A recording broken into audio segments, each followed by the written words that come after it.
and gentlemen, it is once again that time of the week where the lights go out and your ears go on because it's Lights Out, episode 29. Myself, my boys, Cosmos, coming to you live from Mexico, and Light coming to you from this place I believe he got evicted from, which he's still figuring out that situation. They can't kick me out. They can't kick him out yet, and they can't kick us out of YouTube as long as we have your support. That's why it's important that you subscribe to the channel, like the content, comment, 5-star ratings on Spotify, all that good stuff to keep us in the algorithm, because you already know they be out here hating, and we got to fight back against that. But gentlemen, how are you doing this fine day? Got it. I'm doing great. You know, I just got to Mexico, about to get some grinding in, get some more content going. I'm gonna be hanging out with a lot of people, so you know, I'm chilling. Nothing more to say. You know, wait, there is something more to say. You're in Mexico, but right now, as we're recording this, and we'll give some predictions later, there is a Mexico Invitational going on featuring people like MKLeo, Meister, Sky J, Javi.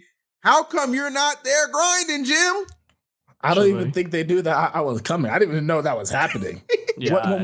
When is that and where is that? It's happening right now in Mexico City. Right now on Wednesday? Yeah. Really random, I know. I'm not there because I'm going to a wedding next weekend or this weekend. Ooh, who's getting married? I don't know if he wants people to know, so I'm not gonna mention it. Well, I mean, Naira already mentioned it on his stream. Oh shit! Okay, well, the cat's getting married. Yes, the cat is getting married, and we want to give a very special shout out to the cat. Hope, sorry I can't make it to the wedding, but I did send you $100 for a wedding gift because I'm a good friend. So, cool, that's nice. Hope. Oh, you know what? I want to do that too. You're not going. Yeah, you should do that. That's our good friend. So definitely W for the cat. Shouts to him, and hope him and his lovely wife will have many little niños running around in the coming years. That means kids. I thought that meant never mind. Oh, yeah, hey, how are you doing, buddy? I'm doing great. From last time when we talked about what was it? Circuit of CFL, and when we talked about it, we talked about my path to redemption, and my path to redemption was full of Mudace, Chase, who didn't make it to me because he's garbage, and Jake. You know, it was a pretty good path to redemption. Unfortunately, losing to Zamba, but it is what it is. But he's basically like my peer right now. Me and him play a lot. We talk about the game a lot. We share a lot of the same mindset. And I am still on the path of redemption. You know, I'm still going for it. I'm going to Rewired Fest this weekend. And let me tell you why this is the path to redemption yet again. Because Glutonny, Mars, and Spargo are all there. And last time I played all three of those people, I lost to them. But Light has been playing a lot more, and he has been going fucking stupid. Is there a bracket? Have you seen your bracket? Nope. And I don't care about my bracket. I just know that if these people run into me, they're in trouble.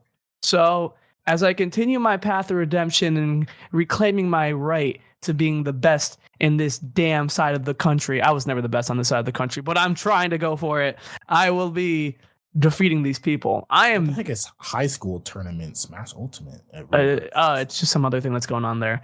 But yeah, I'm bloodlusted. Let's just keep it at that. And I've been doing pretty well with my bloodlust. So yeah. I personally love the fact that you're so motivated. In fact, let's talk about Rewired Fest while we're on the subject. So I'm not sure what status this event reached. I kind of put it in the same realm as like a Circuit Day CFL. Like it's got some top heavy talent in it. CFL. Well, it's got like a lot of top heavy talent, like with the top 5 or 6, and it kind of falls off a cliff a little bit. Not like a diss or anything like that, just like rankings wise. Right. So I think 8 is like Shattuck or something. Yeah, you know what I mean? And that's still a very good player, no doubt about that. I'm just saying like rankings wise. So I think it's a B+ tier. One of our lovely chatters on the live episode has confirmed. So that's really cool.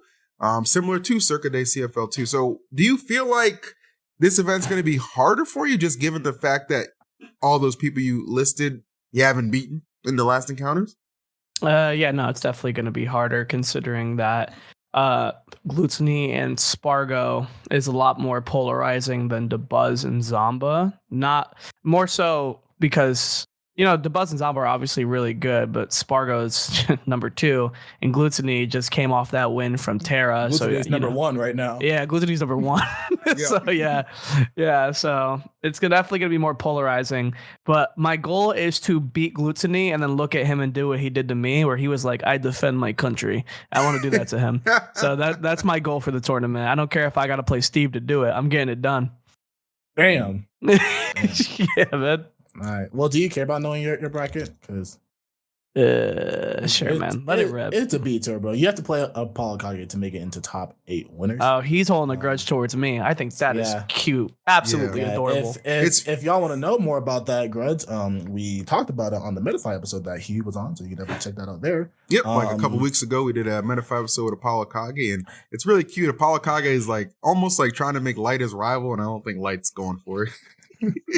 Oh no, because they're just not on the same plane of existence. I don't know what's up with that weird rivalry shit that people do. It reminds me of remember when me and Mars had like that really. It was like a really cool interaction at SmashCon, and SkyJ retweeted, and he was like, "I need this. Does someone want to do this with me?" I'm like, "Are you trying to recreate a rivalry? What?" He's like trying to stage a rivalry. It was really funny. It was. Yeah. But yeah, after that, after you play a Paul. Well, first you play Justin 23. I don't know who that is, honestly. He's a Byleth. Come on. Okay. I know. Isn't that him, right? Justin Byleth. I don't like Byleth. Is that the same guy? Maybe. Is that the same guy? But yeah. So you play those two to get into top 8 winners, and then you play Gluto in top 8. Yes, as long as he's on my side. The other side is Spargo Mutace, but Mutace has to play Mars to get in the top 8. I want to fight all of them. I gotta beat Glutonny, go to losers on purpose after that. Justin is a Yoshi main. My bad. I had bad intel. Justin's a Yoshi. I don't like Yoshi's either. That is. I hate all of these people. Bro, when you really think of any character in this game, or at least for me, I'm just like, dang, all these characters sound hard as hell to fight. But then you play and you're fine, Yeah.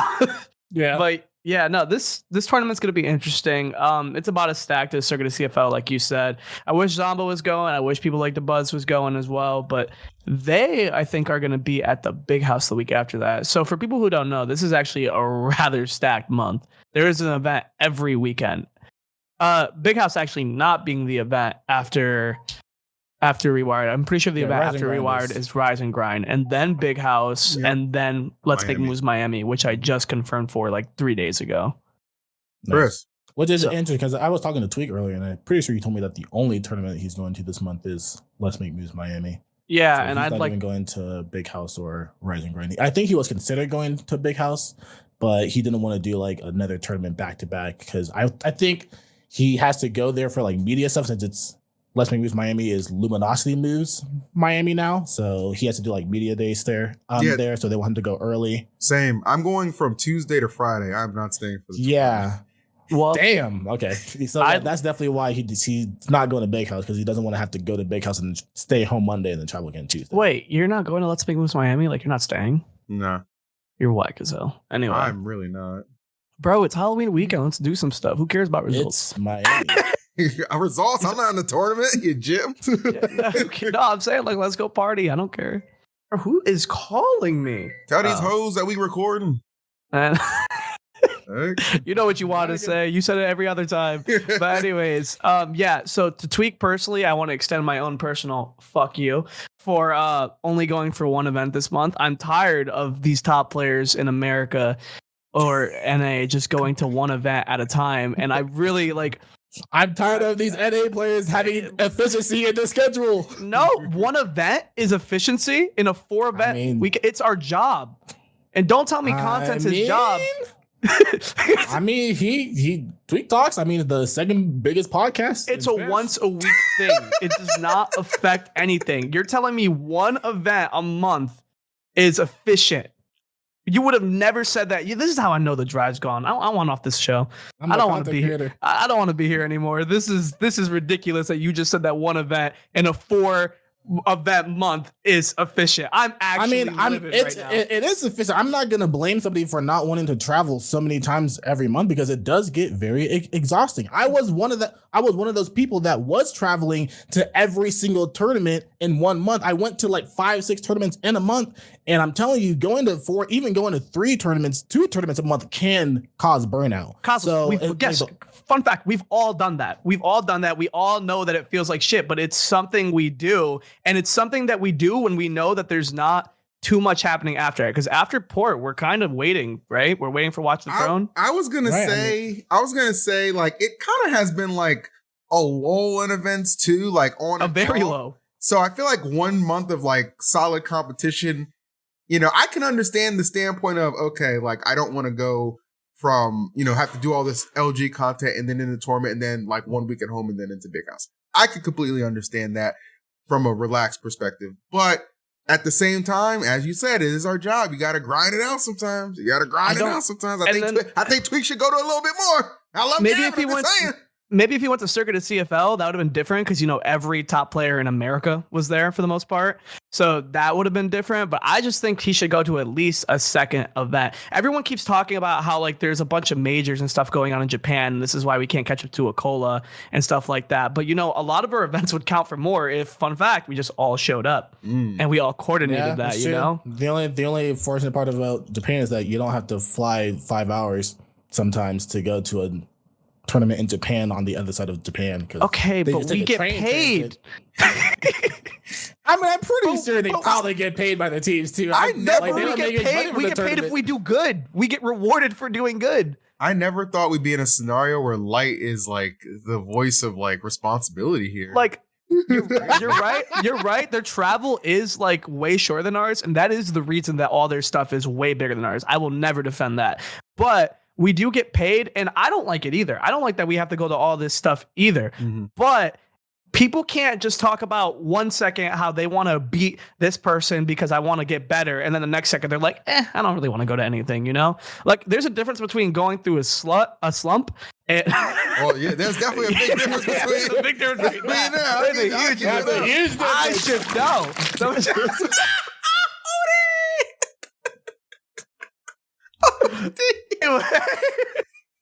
There's a big difference between going through a slump and then just going back and forth with what you say. It's a little hypocritical. Yeah. I'm just saying, I'm in my I want to play more Smash era. This is the most I've been into it all year, other than like Genesis. Sure. So I obviously still want to be number one. I'm trying to stay in that headspace. Let's be honest, number one is doomed. You cannot be number one this season because for who's running the rankings, Luminosity? Yeah, I think Lumi ranks, I guess. Yeah, so I think they were just like have the name over it, but like they probably hired the people. I don't really like how they run the rank because instead of doing 2 seasons, it's one long mid-rank season with 2 halves, which just means we're fucked. There's no way to get number one this season because KOLA just has all those results from the first half of the year, which I think is kind of demoralizing for some people. It's like you can't be number one at this point. But I mean, I guess you can at least prepare to get that ready for next year, like there's a lot of time between that and there's a lot we can get done. So I would appreciate it if the other NA players came out and fought each other, other than just like me, Zomba, and the Buzz. I mean, my only thing with that is like ever since Smash 4 was a thing, people have always been talking about how they want, like people are just very indecisive with what they want in general because there's always been the topic of are we going to have like an off season or anything, or are we going to be able to have like a break at any point? So now just because since there's not really any kind of structure, especially since there's no circuits or anything, there's still no structure or there's less structure than there was last year.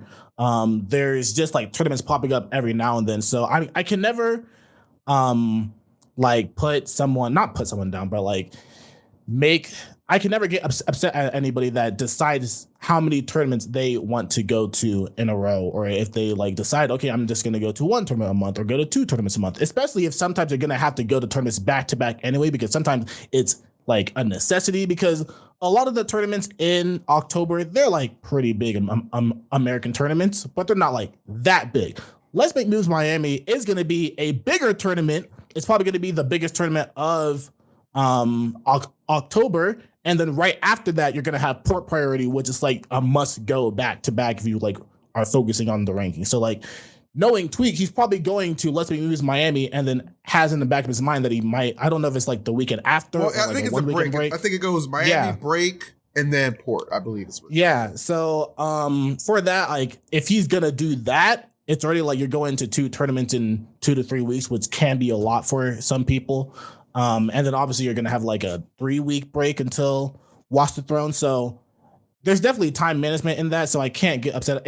Also, he went to France like in September also. So I can never like, I understand where he's coming from for that. And like, I can never like fault somebody for managing their tournament schedule that way, essentially. All I know is you said that these events aren't like that big, even though they're kind of big. You know what would make them bigger? If their top players showed up.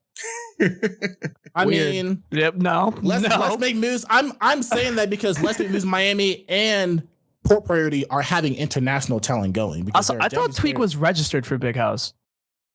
I don't think, dude. I mean, I had a talk with him earlier. He's not going. We need to talk about that actually. And somebody said Kagaribi 11 is the 3rd biggest event of the year. Yes, but we were just talking about NA events, just for the record. We know that internationally there's still other stuff going on, which is awesome. I don't care about those gyms. There you go. Konnichiwa. Anyway, so segueing off of that. Big House, right? So I saw a tweet, okay, that was like said that Big House was like, well, first of all, you just tell about how some of the old community feels about Big House. Just off rip. You take that how you want. But I saw that they were like, somebody was on Twitter saying, hey, I'll buy a top 50 player or something, a pass, so we can get us from big B plus tier to A rank or something like that. Good Lord, bro. You got basically just begging like, hey, please come to the event. What happened to this tournament, bro? What happened to it? I got questions. They didn't pay people. They didn't pay people. That's what it was. I mean, I guess they did pay people. Wait, like, was it you that Who's said the like stack people going to? But they did pay you? Who are the stack people who are going to Big House? It was supposed to be Tweek, Zomba, The Buzz. Let me see. I have the page up right here. I want to know who it is. I don't care who it's supposed to be. Who is going to Big House? Oh, it's not Tweek anymore. I'll tell you that. Jesus Christ, where is this brat? Oh, give me a second. Riddle, Zomba, The Buzz, and Onan are the top 4 seeds, most likely. Yep. Okay. Riddle's not going to Rewired Fest. Is he going? He should be going because Street Fighter and Smash. I don't think he is going. He probably don't even know he exists. Interesting. Okay. So, I mean, Big House is basically, like, if you look at the Melee side, oh my God, props to them. They got everybody out there for commentary and talent. Big House is just like a Melee major with featuring like with the ultimate side event. Not even featuring ultimate, it's just a side event. That's how I feel like it is. It's always been that way, to be fair. So, you know. Ultimate is the resurrection bracket. Yeah. So that's kind of like our thoughts about it, but hey, it'll still be something to watch. I mean, if they got A-tier status, that's great. Not hating on that at all. You know what I'm saying? Do what you got to do to elevate that further, for sure. But definitely interesting how the tides have turned. I would have went to Big House. The only reason that I didn't go to Big House this month is because I still have to figure out my moving situation, and that's the weekend of my birthday, which I thought I was going to go to Big House anyways, but moving is actually the most important thing right now. So, yeah, but I wanted to go to 3. Don't worry about. I wanted to go to 3 events this. Yeah, for real. I wanted to go to 3 events this month. Like I saw the last registration yesterday, and I was like, dang, it'd be really cool if I went. Mm-hmm. But now I'm happy I'm not going because I just found out Tweek's not going. So it's like, all right, well, now it's anger. Zomba's going though, right? Yeah, Zomba's going, but I'll see Zomba. I'll assume it'll be Zomba, Riddle's, Grands, unless the Buzz shows up. Nah, I think it's gonna be Riddle. I mean, Zomba, The Buzz, Grands. The Buzz is definitely making Grands. What the Buzz? I think probably. I don't know how much. It's always hard to judge Riddles because obviously Riddles isn't bad at the game. He's top 10 in the last ranking, but like you just don't know how much time he's putting into the game ever anymore. So right. I have no idea. Like he's always the mystery at this point, which I think is kind of cool, but. We know what his like peak is, so it's like it sucks that he's not always going to be at his peak. But hey, how is Riddles, the Street Fighter player, going to more events in the month than Tweek? He's feeling it right now. Watch Tweek have some life events going on. I'm just actually an asshole. I mean, he definitely has a lot going on in his life constantly. So he has 3 cats. That's a lot to take care of. Yeah, I mean, I also know that he has like Yeah, I also know that he has some like health issues too. So well, yeah, for sure. Just manage all that. We love Tweek. We're just teasing him a little bit, but yeah, he won't be a big house. But Riddle, Zamba, DeBuzz, Onan are currently the top 4 seeds, so that's what that event is looking like. But this actually prompts up a point that I saw made on Twitter, and I wanted to get your guys' feedback since you are top players and you could, you've been ranked and you can speak to this. So Hungrybox made a tweet, right? Like on October, like 2 days ago, right? He said, I had an idea. I wanted to hear people's thoughts on it. So I want to hear you guys' thoughts on it. He says, in order to be ranked officially top 20 in Ultimate Worldwide, you're required to attend one S or P tier in each of these 3 regions that year: North America, Japan, and EU. Otherwise, you get defaulted ranked 21st or lower. Go fuck yourself. That sounds horrible. Go fuck yourself. That sounds absolutely horrible. Why don't you stick to your own game? Your game literally resides in one country. That sounds like something a rich person would say. I'm tired of these people. I want the rankings to have you go to every country that matters. By the way, I play Melee. I actually have nothing to do with this Game Pass streaming, and I'm going to keep playing in American tournaments. Fuck you. Come on, man. Don't make my life harder. Obviously, Hbox does a lot of good for our community, but that is not good. Damn, that's actually that's horrible, because it's especially horrible now, especially with the landscape of the game. A lot of players that are even in the top 20 don't really get sponsors that can fly them out to tournaments like that. Yeah. So, good luck being ranked number 13, getting a sponsor to fly you to Japan and Europe in the same season, especially if we find out that we can change the season or the way that the rankings are to going back to 6 months. Good luck getting a sponsor to fly you out to Japan and Europe within 6 months. Good luck, bro. What if it was changed to top 10 instead of top 20? What? Like it's like top 10, like only the top 10 are required to do that instead. It's dumb. Let's just get that out the way. It's just dumb. Okay. Like, yeah, no, like I truthfully, not talking shit, obviously. I could see it being number 1. Potentially. I could see it being number 1. No, because there's always hypotheticals. Because if a Cola decides to come to America 4 times in the year, like, and we have 4 big events, and Spargo just shits on him at 4 big events and then wins every event in America, but never goes to Japan, I'm not going to be like, okay, he deserves to be number 2. You know? I mean, I can see the justification. I'm not saying that I would still agree with it. I'm just saying that I can definitely see the justification for that, because to be the best player in the world, you beat the best players all over the world, essentially. So I can see the justifications for it. Akola is still going to be ranked number 1 this season. For sure. He's never, ever gone to Europe in his life, I'm pretty sure. Wait, he never went to Europe before? Akola's definitely never competed. Number 3 max. Like, what are you talking about? Listen, I've been to Europe. They love me there. I'm going to be devil's advocate. I think this is a great idea, okay? And let me explain I'm sure why. you do. For top 10? For top 10. Let me explain why, okay? You can't be top of the world without conquering the world. That's why all them invaders back in the day, your Mussolinis and all them bad people, they was trying to take over the world, not just their country. They wanted global Caesar, Genghis Khan, they wanted global expansion, okay? The only way you can be the best is to go and crush the best everywhere, okay? And that's what this is.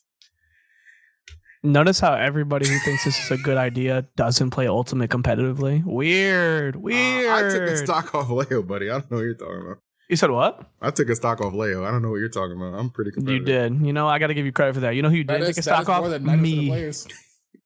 I mean, that's also 90% of players. True. For real. Nah, but yeah. I can definitely see the case for number 1. Number, like, top 10, even motherfuckers that are getting number 10 aren't getting sponsors to fly them to Japan and Europe. That's my only thing about it. Like, that's fair. If it was easily accessible, I could see it. Yeah. It's because it's kind of like going to a certain amount of events in general also. Like, you should probably at least have to enter, like, 3 to 5 events or something, like, depending on how many tournaments are happening throughout the year. You should have to enter, like, at least a fraction of them, a specific fraction of them.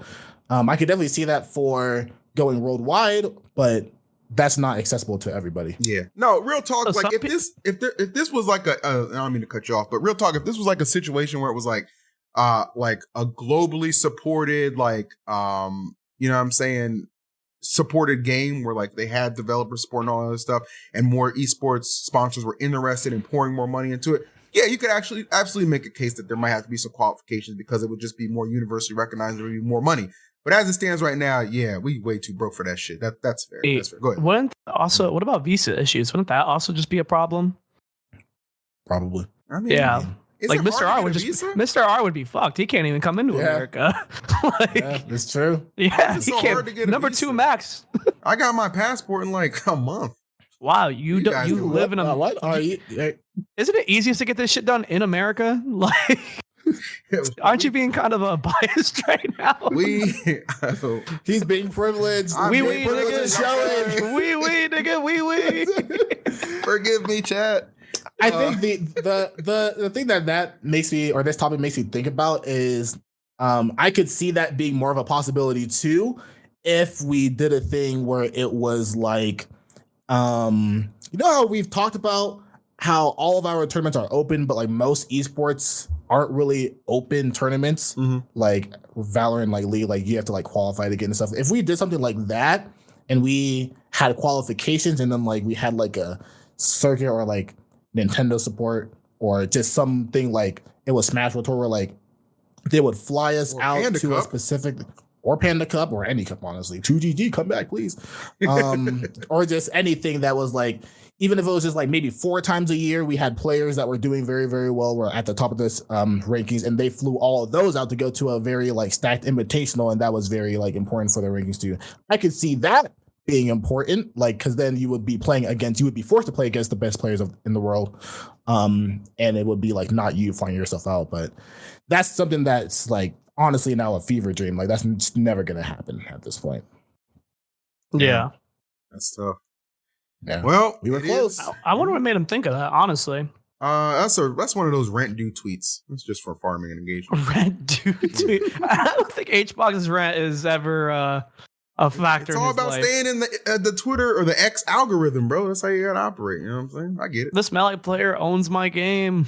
He knows what he's doing. He's smart. He owns my game. I need help. He's smart. And he might have been on to something too with his whole Steve ban campaign. And let me explain why. Okay, are you? Wait, he had a Steve ban campaign? Yeah, he banned Steve from all. He was the front runner for it. Yeah, he's the front runner for it. Yeah. Okay. No disrespect. He's a cool guy, but why the hell do we keep letting people who don't play our game decide the fate of our game? Because he runs Coinbox. Who gives a fuck? It's an online tournament. You should ban half the characters who win those tournaments. like, bro, what? Why are we doing that? If we could get some sponsorship, for like weekly events, we could do the lights out box. Yeah, and I guess we'll ban Jigglypuff. What the fuck? That's true. Right. You see how you like it, Jim? Let's just ban melee players. Call it that. We ban Jigglypuff. He picks up another character. He's like, wow, I should have been playing this character all along. He starts winning majors in Ultimate. Streets is done if that happens. I'll tell you that. But Steve actually might be done, guys. And I want to bring your attention. There's a guy named YDo on Twitter. Cool guy, actually. Makes some tech videos with Steve. And he's recently released, within the last week, multiple Steve techs that are changing the game. He's introduced something called the MAD. It's a Steve tech. Introduced something called the CRUD and something called the FDA. Are you guys familiar with any of these techs that have come up as of recent? Are you talking about the guy who did the week of Steve buffs? Week of Steve. Yeah, it's already over, I thought. Well, he's been, I mean, I guess. We're just talking about it. 2 of these were like from like 3 days ago. No, yeah, I think it ended like yesterday, right? Yeah, well, I'm just saying, have you seen the text? What do you think about it? It's some pretty consistent stuff. Yeah, the character's some BS. I think the only one I saw was the CRUD where it's like you down throw and you can like reverse or turn around up tilt and get like an 80% combo on pretty much the entire cast. Mm-hmm. At this point, it's just basically the characters turning into Bayonetta. Bayonetta. Yeah, when you have a character with that many possibilities, like they just keep finding shit. The newest tech I saw, which I think was the last one, is that they can cancel their mining 5 or 6 frames earlier than before into either a jump air dodge or a smash attack. Damn. Yeah, so if you try to, that seems pretty efficient. Yeah, he's mining. Get him. Dies at 30. That's pretty extreme. That's worse than what I was thinking of. Yeah. There's no way you're going to be able to get used to that, by the way. There's no way. This actually leads into an interesting topic, which I'm sure has been talked about a lot, but it hasn't been talked about on our podcast, so you're going to listen. Every time Steve gets a buff, we always go through this conversation of like, oh, Steve I like how you said Steve gets a buff. Yeah, he does get a buff. It is essentially a buff, yeah. Yeah, every time, yeah, I can't wait till they find out that you could actually fuse diamond with more diamond. Double R said. He's running 2 stories.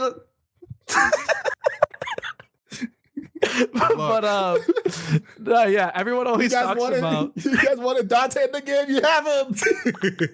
Shut up. All right. Everyone always talks about every time Steve gets a buff that they're like, oh, Steve is the best character in Smash history, and then people are like, no, it's Bayonetta, no, it's Meta Knight. I want to know your guys' opinions. Honestly, as a Smash 4 veteran, I like to think it's Bayonetta, but sometimes I watch Brawl. I actually watch more Brawl than I do watch Smash 4 because I think Brawl has the most interesting storytelling out of any Smash game. And when I watch Brawl, I'm like, dang, Meta Knight don't seem too fair. So I would like to know your guys' opinion on that. Metafight. Powered by Metafight, by the way. Meta Knight was definitely the most toxic character in all Smash history. Not even close. I don't think it's pretty close. I don't think it's close at all. Bayonetta, I think Steve and Bayonetta were pretty close. I think Bayonetta was just more out of nowhere unfair because you genuinely felt like the game you were playing was changed the entire time you were playing the game because you really did not feel like you could play the way you did against any other character just because of Witch Time. Witch Time was always on your mind. You always had to think about it in every single scenario you were in, whether Bayonetta's off stage, you're in disadvantage, she's in disadvantage, or y'all are just in neutral. You always had to think about it. Corner, doesn't matter. Ledge, doesn't matter. But Meta Knight wouldn't let Bayonetta play the game anyway because his frame bidder was just that good. He had 6 jumps, he could fly, he had invincible moves. He could fly. This character was toxic. He had 6 jumps and could fly in between any of the jumps. And then he could cancel the fly and then jump even more. That character was toxic. People don't even talk about that. That character was toxic. He could plank. He had a frame 3 up air that was like spammable. It was like Rob's down tilt, but in the air, anywhere on the stage. The momentum canceling was insane. By the way, when you soar in that game, I'm pretty sure everybody has their own unique soar attack, and I'm pretty sure Meta Knight's was just like safe. Like if you just it was safe. It's glide, not soar. Oh wow, kind of the same. Bro, that motherfucker could fly, bro. He could fly. All right, he was flying. Yeah, Meta Knight is, and don't get it twisted, like Bayonetta, honestly in Smash 4 it was the Bayo players who were the most annoying thing, but I digress. Yeah. When it comes to characters though, for me, I've been around for all the games and I've never witnessed a more dominant character than Meta Knight. This is a character that you had to have a whole committee at one point formed around to make custom rules for him. Had to ban him as a not only double Meta Knight in doubles, but you had to ban him from doubles at some point.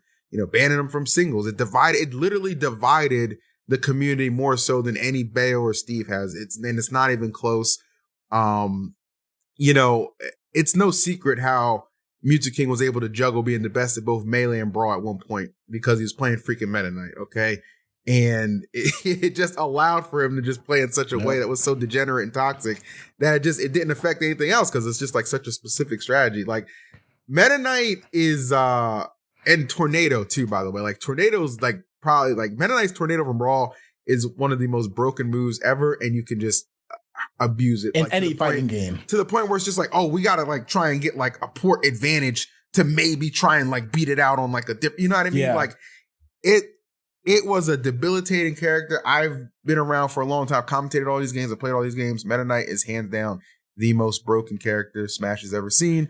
And the majority of people who say otherwise just weren't there for it. And that's okay. Yeah, that's okay.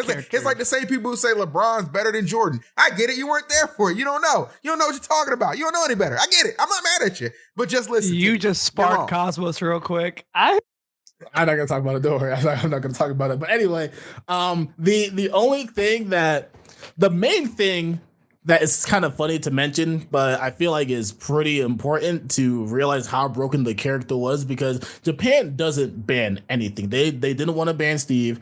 They didn't want to ban Bayonetta. Back then, they still didn't want to ban Meta Knight, but their arguments for not banning Steve or Bayonetta was like, hey, I mean, there's counterplay. Like, you can still beat the character, because if you find counterplay, you can beat them. The argument for Meta Knight was, you don't have to ban him because you can just play him. You don't have to find counterplay if you can just play the character. So I feel like that was like enough said in itself that character was broken enough that you had to have been playing that character if he was not banned. That's actually hilarious. That's gonna be what it becomes with Steve, bro. Just play him, bro. You know, yeah, play him. I saw someone in the chat. I've never, and by the way, too, I've never in my life, go back to Brawl results. Look how it's like between anywhere from 5 to 6 Meta Knights littered throughout any top 8 at any given point at any national or regional. Steve, you might get one, and it's probably a Cola these days, okay? Just saying. Meta Knight, ADHD, Meta Knight, Snake, Ally, Meta Knight, the Buzz, Meta Knight. Come on, guys. Like, and by the way, all those people, like I'm pretty sure ADHD did too, but then Ally, all of them, they all had a pocket Meta Knight. Like, yes, 100%. They did. They were ditto. Yeah, man, that's freaking ridiculous. I saw someone in the chat mention, what did I mean by Brawl storyline and like storytelling. I'm not the most prepared to tell this story right now, but long story short, the Brawl and MKLeo community back then were obviously a lot closer, like not like with each other, but like in general, they were a lot closer community. And there was just a lot more things going on where like a lot more people would win tournaments and people knew more about individual players. And there was a lot more like, oh, this player comes from this area and did do it. And like the story of Glutonny versus Adamus, for example. That's a great story right there. Yeah. There's so many tight stories that happen that we don't get. And the storytelling in Ultimate is not even as good as the storytelling in Smash 4. The storytelling in Smash 4 was also amazing. There was so much build up, just like Civil War. Civil War was an entire story in itself, which crumbled, but it was a great story. But like, I don't think Ultimate has ever had like a real story. I think the biggest story Ultimate's ever had was like, yeah, Leo's just shitting on everyone. you know? Actually, I mean, I feel like the biggest storyline was like just like the first 6 months of Leo and Tweek fighting for number 1. That was kind of it. At that point. I guess like at some point it was kind of a KOLA'S Spargo, but people still didn't really care about it that much just because of like where the game was at the point, and like Kola playing Steve. But back then it was like the game is new, every character is like pretty good. We didn't know how good anybody was, but we knew that Tweek and Leo were like the top 2 at the end of Smash 4 going into the Ultimate, and they were basically winning every tournament, which led into just Evo Grand Finals, which being like the end of the storyline. Yeah. No, there's just so much better stories. Like Salem winning Apex was a great story. Out of nowhere. Out of nowhere. Remember, Larry got a win too. Larry got a win over. He defended America against the Brood. Yeah, what was the player? Yeah. What was the name of the guy who won? The Japanese player. He won Apex before Salem, and I think Salem beat him. Yeah, and then Salem beat Atori in his Apex run. So it's like all that stuff is like so poetic, and like it's beautiful to talk about that stuff. Like, I think some of the best times I ever had about Smash is when I was like 16 or 17 and they had Smash 4 Boot Camp, which was basically a Smash 4 summit for people who don't know that. And I just sat in the room with a bunch of like Brawl players as they just told me stories about Brawl and stuff. And it was honestly just some like the most inspiring shit ever. And like it made me want to be more part of like that community, which sucks because I don't really feel that like our community is as tight knit as it was before. But I still love being part of the Smash community. Yeah. Kind of. I get it. Thanks for the asterisk. One of the craziest things about Apex too is like Mewtwo never won a singles title in Apex. He won doubles, never won a singles title. He also got close. He got second to one that Salem won. Yeah, he lost to Salem. Yeah, that's crazy. Crazy how that works out. And I think Salem went and got like 17th at the next local he went to. What a guy. Yep. But yeah, Brawl was a crazy time. Smash 4 Ultimate still developing its story, but yeah, there's a lot of ways you can look at it, characters and stuff like that. But that's just kind of our takes regarding it. But I want to get your take on this. So you might have saw Leo recently won last weekend, won a tournament in Mexico. It was like a little regional that they had there. Pretty stacked event, actually. Barely. Yeah. It was a tough tournament though. It was a tough tournament. It was pretty tough. He barely won is what I'm saying. Wait, what do you mean? He dominated. He almost lost. Dominated. He almost lost. Semis. He almost lost to Law, like right before. Oh yeah, I mean, the Luigi, but Luigi's gimmicky hell's and Law's pretty good, so I get that. So he beats Law, and then like he beats Meister, and then he beats Javi in winners finals, and then I don't remember who he played in grands, but he won it from there. So I was like, oh yeah, he won game 5 with Meister too, right? Yeah, he did, but he won convincingly, I believe. He won convincingly. Yeah, game 5 was not close. So that's pretty good, and he used from what I saw, he used all Joker except one game against Javi in winners finals. Game 3, he used Aegis and won it in a 3-0. So looks like the Joker is back, and there's actually a tournament in Mexico City happening at the time of this recording. So I want to get your predictions on that real quick. It's Mexico City's best are there, including Javi, Big Boss, Meister, and Leo. Sky J is like a special surprise guest too, even though I don't think he lives in Mexico City. Who do you guys think is going to take that? Is Leo back at it? I have a theory that Javi came back and is playing hardcore again to reignite the spark of Leo. Because remember, they're cousins, right? So we can keep that bloodline strong in Mexico, dominating. Javi did beat him like the week before, right? Leo got fourth at that local. Beating your cousin, and you look at him, you're like, wake up. Yeah, what the hell happened? Wake up. Just keep saying it. You need to defend your country. Yeah, and give your family money. That dude's rich, bro. I wish I was rolling in it like Leo, bro. I'll let Light go first because I know that I used to be the Leo stan, and now he is. Because I'm a Leo stan a different kind of way. I'm not a Leo stan where I'm like no one can beat Leo. Leo is undefeated. Well, obviously it's not the case anymore. I want Leo to be number one because Leo was the original number one, and Leo was the one that I wanted to like I wanted to take his throne growing up, you know? Mm-hmm. Like when I remember in Smash 4 when Zero was obviously number one and then Zero quit Smash 4, I think that was one of the most demoralizing feelings I've ever felt in competitive history, because I was like, there's no point in being number one anymore. Because like even if you're number one, someone's just gonna say, well, like, you know, Zero quit, you know? And of course it's not the same with Leo. Leo actually got dethroned because, you know, Akola and Spargo they popped off. They're really good. But I truly believe there's something going on there. And I do think that Leo has the ability to take number one. And I just personally want to take it from him. You know, it sounds weird, but I want to take it from him. You know, he's been number one longer than anyone in Ultimate, and I would like to take it from him. But I'll take it from whoever I got it. How do you feel what do you feel like he's going to be playing like right now, like his rank, essentially? No idea. I have no idea what's going on in man's life. Man got a girlfriend, man realized he was rich, and he's like, I'm rich. And he's like, I don't really and he's like, yeah, I don't really got to do this as much as I had to before. So I really don't know what his headspace is. Leo is one of the most unpredictable people to tell where his headspace is in Smash, you know? 100%. I think it's Leo and then like Tweek. You know, those two are like very unpredictable to tell. Which is funny for like the top two. At the beginning of the game, or the most legacy players in Ultimate are those. The thing is, I think Tweek's always kind of been that way, you know, but Leo not so much. At the beginning of Ultimate, they were both just going to pretty much everything. Yeah. Tweek was just like, obviously his mentality in the beginning of the game was not as strong as Leo's. He's definitely grown a lot more, but Leo was always known for his mentality in general. Now I just don't really know exactly what he's going through. Just the priorities, man. Life now. Yeah. Tweek is a storyline within himself. The way you could see his mentality shift and grow throughout like all of the Smash games, it's actually kind of crazy if you like go into that, because you know Tweek was a meme at first, like the way he would rage and stuff, but like he is so much more like composed, and like even when he loses and he gets upset, you can tell it's more out of passion more than anything. And I think that's like very cool to look at. But those are definitely the two people who are like the hardest to read in terms of like what their interests are. But obviously when you like put them to the test and like they're really playing the game a lot, they're obviously top 10 players in the world. I just don't know if they can be number one at the moment. Yeah. For Leo being number one, I don't know if he can really be number one again, just because of his drive to be number one. That's like, really what it all is. At the beginning of the game, it was like astronomical, because everybody's drive was astronomical to be number one. He was just like probably one of the most talented players and put in the work as well to be number one.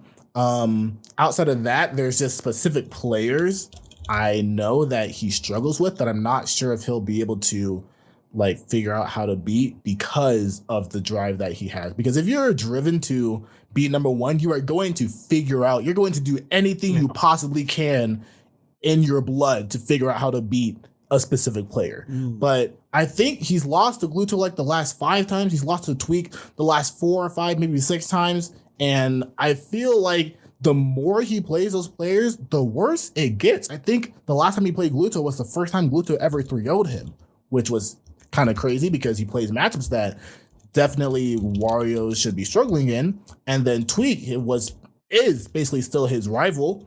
And now it's just like Tweek has his number, and it doesn't really look like he's trying to figure out how to beat Tweek. More so, he's just trying to play. It feels like whenever he's playing those players, he's playing damage control essentially. So whenever I see him play those players, I feel like it's kind of just a loss. And like, if you want to be number one in the world, you're gonna have to be able to beat those players. 100%. I could agree with that 100%. That's fair, and I think it's kind of like on point as well.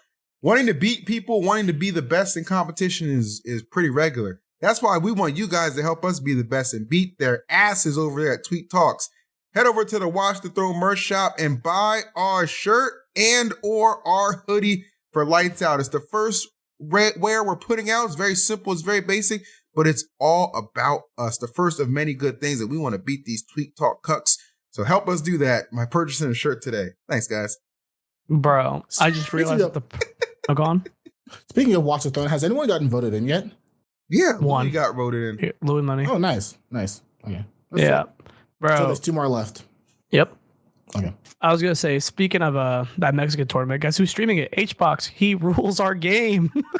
He's not streaming it. There's an official stream for it. He might be Oh, I thought he was streaming. Nah. I was like, ain't no way. You're not gonna disrespect old Mexico like that. Wait, who's running the stream? It's just crazy because something GG. Well, I mean, he's definitely the number one streamer streaming it right now. So yeah, that's all I see. He's the stream to go to watch it. Well, I'm going to be streaming it after this. So if you're watching this live, you're lucky. I'm going to stay live. You know who else is getting live? Kola. He's coming back at Let's Make Moves Miami. What do you guys think about that? He's back. It's confirmed? Yes. It's confirmed. Nice. He's back. Yeah, no. I mean, you never know with Kola because he also be flip-flopping all over the place sometimes. He's a flopper, man, but he's flipping over there. I'll tell you that. Yeah, man. I'm excited. I'm very excited because that is my boy. That is my partner. And no offense to Aaron and Goblin, but obviously Kola was top 2 on Moist, and I really want to see Kola pop off again how he was because he was a top 10 player when he was playing at his best, and I truly think that he can get back there. I will keep beating his ass per usual, but you know. His last stead in Miami didn't go too well. I remember he lost to Chonky Kong in losers pretty badly, actually. So I'm hoping and he's been back, even in an absence, he's been practicing a lot. I know he showed up to Gommel. I know he showed up to SmashCon, played a lot of friendlies, and he was doing quite fine. Like, he was winning a lot of matches. So I think, this little break that Cola's taken has probably refreshed his drive and love for the game. And, maybe he's going to take a break from trying to dominate the stock market to dominate some brackets again, because that's what I would love to see. So we're definitely wishing the best of luck for Kola on that. Unless he, because you know how you're playing in Smash reflects how you feel in life. If he lost another $60,000 in the stock market, he might just get fucked in bracket again. Or he might just take his anger out on the people in bracket. True. He is an angry player. He is a very angry player. Who are the angry players of our game? Angry players? Like the Ragers? Nah, not like a Rager. Like they get better when they're angry. Oh, yeah. Cola's number 1. I don't know. Tweek's up there. Yeah, I guess Tweek kind of makes a case. Now, Spargo's not there because Spargo plays worse when he gets mad, if you ask me. No, yeah, he does play worse. He plays like he's trying to hold on. Yeah. Funny enough,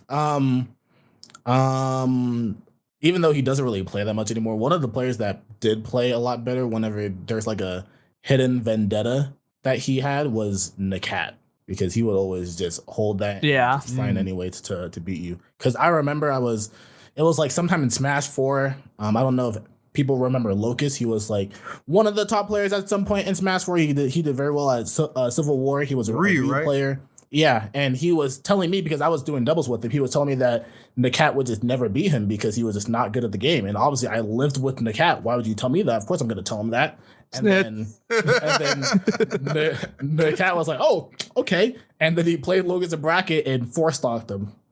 Eesh. Who'd he play? Ness? He played Ness. Yeah, but say he definitely didn't go Fox. But that matchup was shit. He would have got 4-stocked.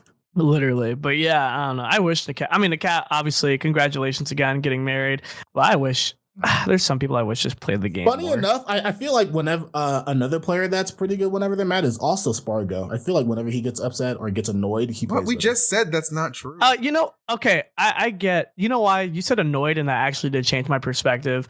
There's a difference between when he's like holding on for dear life and when he gets annoyed. I've seen his annoyed face. Remember, he got annoyed that one time. I played against it. Yeah, he got like 6 stock Cosmos or some shit like that. That shit was funny. He 5-stocked me. Yeah. Actually, yeah, you're right. Annoyed Spargo gets better. I get mad. I just don't show it as much as these people. I just do it in my mind. Sonics is a good example. If you ever watch Sonics' stream when he plays and he'll like loot, like a perfect example is the Stride Invitational from last week. Which he actually ended up winning the whole thing. Shouts to Sonics for winning that. Dude, he lost the first 2 games to MVD, and I just switched over to his stream just to watch, because like whenever he loses, he's just mad funny with his ranting. He's like, "Oh man, this is such trash. This is bullshit. Like this connection is garbo." And like and then he goes and like I think the next 3 games that he wins, I think MVD took like 1 or 2 stocks between that. It was insane. And he was like, "Yeah, I turned on the volume so I could actually hear, so he didn't have a chance." I was like, "Oh, yeah." Sonics so is funny. The definition. I'm gonna say it. Sonics is the definition of copium, bro. I remember when him and Sparko did bad. What tournament did him and Sparko both do bad at? Was it SmashCon? SmashCon? Bro, he was like, it's like he waited for Sparko to do bad, and he was like, "There's no way that us, the top 2 of the last 2 tournaments, just conveniently do bad. We have to be burned out." And I was like, "Bro, chill the fuck out. Hold your L." Sonics is amazing. I love that. I appreciate Sonics a lot. I do like him a lot. He's a very he's great. The only thing that is like slightly not annoying, but I do notice that like since it's kind of like the Wi-Fi era was him and Spargo, he's definitely like relating everything in offline to him and Spargo as well. So like whenever like they do well or one of them do well, it's like, see, like we're both doing well because me and Spargo are on Wi-Fi. So we're both Spanish players too. Come on. Weren't they both good before that? They were both players who were relatively Sonic was okay. Yeah, they were both relatively they weren't like players who were like gifted from Wi-Fi. They were players who both had potential from the start. Yeah. But Wi-Fi doesn't help. Sonics was to clear top 10 in the world. Yeah, and Sonics was obviously before Spargo, because Spargo wasn't like one of like he was a presence on Wi-Fi, but Sonics was like the Wi-Fi player back then. Yeah, even before quarantine happened.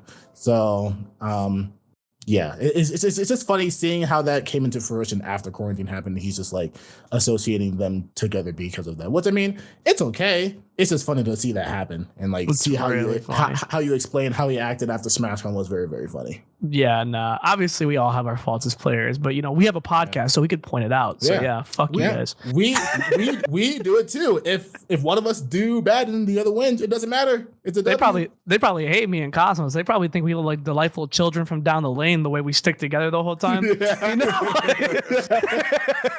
Well, I'll tell you what, there's nothing wrong with sticking together, and we appreciate you guys for sticking with us, okay? It is always a pleasure to bring you these episodes, and this was episode 29 of Lights Out, and we appreciate you guys so much for watching. Make sure you cop a Lights Out shirt. It's available in the Watch the Throne merchandise section, which of course I will link down in the description. And again, if you're watching via YouTube, it's important to like and subscribe. And of course, Spotify, those 5-star ratings mean a lot. We'll be back next week with episode 30, and we are going to have a very worthy guest of 30 episodes of Lights Out. I think you guys are going to be really excited about what we bring to the table, but that'll do it from us. It is. It's me. And probably Cosmos. It is. I'm definitely a guest at this point, huh? There you go. It is what it is. You guys already know, man. Like, comment, subscribe. You know the vibes, and we'll catch you on the next one. Peace.